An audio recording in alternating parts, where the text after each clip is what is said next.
Good morning, everybody. Uneducated Economist here. So thought I'd talk a little bit about the housing market this morning. A lot of people are pretty excited about the future administration bringing an economic environment that's going to be more conducive to the home builders so that they can have more affordable homes for the middle income or lower income households. And they're going to use federal lands to do this.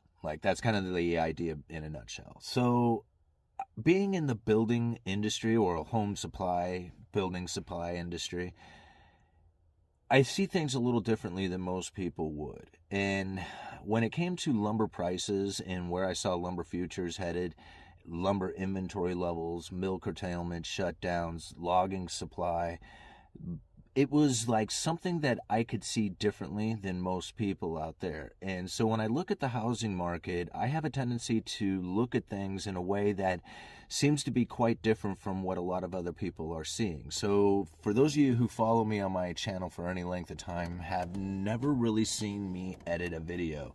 This will be one of the rare occasions that I do actually edit this video. I'm going to put some charts on the screen. And so this first chart that you're going to look at, this one is showing building permit issuance and new starts. Now, this is important to look at because you can see that there was a short, brief moment during the COVID pandemic where there was a recession. It was the shortest, deepest, quickest recession in history. And you can see a huge drop in the amount of permit issuance and starts. Then it was followed by a giant spike. But if you notice that there was a huge jump inside of that permit issuance, followed by now what is appearing to be a sharp decline. Now, what I mean by that is that there is less and less permit issuance taking place month after month after month. Now, here I'm going to put another chart up here. This chart is showing new home completions. Now, these new home completions is really important to understand why there was a deviation. See, if you notice prior to the pandemic, that completions were not too far off from permit issuance and starts. From the time that a house was started, or the permit was issued and it was started to the time it was completed, ran very close together prior to the pandemic. But then there was a huge jump in permit issuance and new home starts. The problem was there was a dramatic slowdown in completions. And you can see it through this deviation. Now we're starting to find that the completions are ramping up. At the same time, we see permit issuance falling.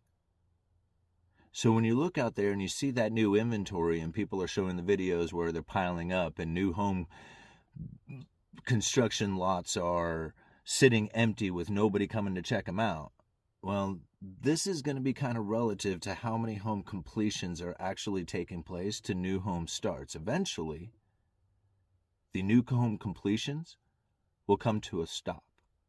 And you'll start to see them going the other way and following the way of the permit issuance. It has no other choice.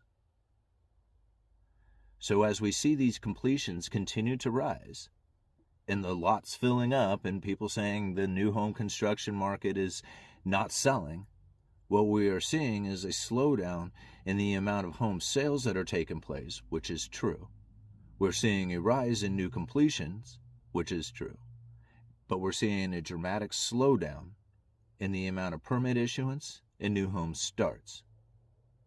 Give it some time, and you will begin to see a reversal of the events that you are seeing today.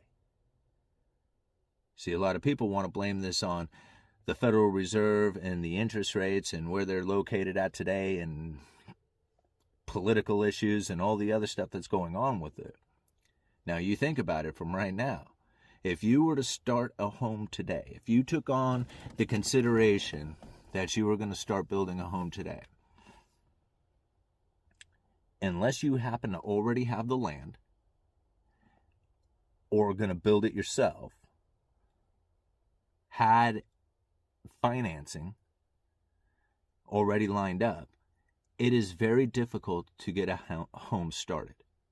The logistical nightmare behind trying to find a contractor, trying to find financing, trying to get the permitting, trying to get all the stuff that lines up to building a house takes time.